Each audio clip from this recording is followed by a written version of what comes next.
This Torah class is brought to you by TorahAnytime.com. So they said the Olam is running back to work, so I shouldn't speak for more than 2 hours, which I'll certainly accede to. Tomorrow is Zayin Adar. Tomorrow is the yard side of Moshe Rabbeinu. There's certainly a connection between the yard side of Moshe Rabbeinu and the Yom Tov of Purim. We know that the Gemara tells us in Shabbos that Purim is the Yom Tov that we're Makabel the Torah Sheba'al Peh. At Sinai, we were willing to be Makabel the Torah Shebachsav, but not until Purim were we Makabel the Torah Sheba'al Peh.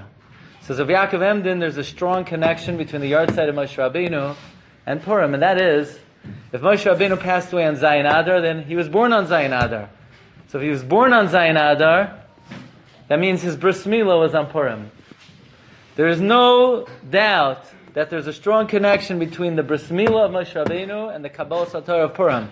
After all, we know that Rabbi Kiva writes in a tshuva that corresponding to the Arla of the Basar is an Arlas Halev, and by removing the Milah, by removing the Arla, it opens up the heart to be able to understand the Torah. So I was thinking, we know Moshe Rabbeinu was Kolol from all 600,000 Jews. So when Moshe Rabbeinu had his Milah, it's like the collective Milah of all of Klal Yisrael, which means it's the day that opened up the heart of all of Klal Yisrael to Mekabel the Torah. And therefore, in fact, on Purim, which is the Milah of Klal Yisrael, that's the day of the Kabbalas HaTorah of Klal Yisrael. And this may answer another stira, and that is in Parshas Yisrael, Klal Yisrael responds, Nasa. Parshas Mishpatim, Klal Yisrael responds, Nasa v'nishma. What does v'nishma mean? We will understand, the Malbim says. Why in Yisrael did we just say we'll do it, and in Mishpatim we say we'll understand?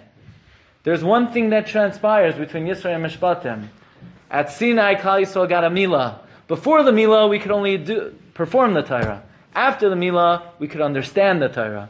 And that's what Rabbi Yaakov Emden is telling us. Tomorrow, Zayin Adar is the birthday of Moshe Rabbeinu, and then 8 days later is Purim, which is the Milah of Moshe Rabbeinu, the Milah of Klal Yisrael, the day that our hearts are opened up to understand the Torah. Afrei Lechem Purim. Shkayach. You've just experienced another Torah class brought to you by TorahAnytime.com.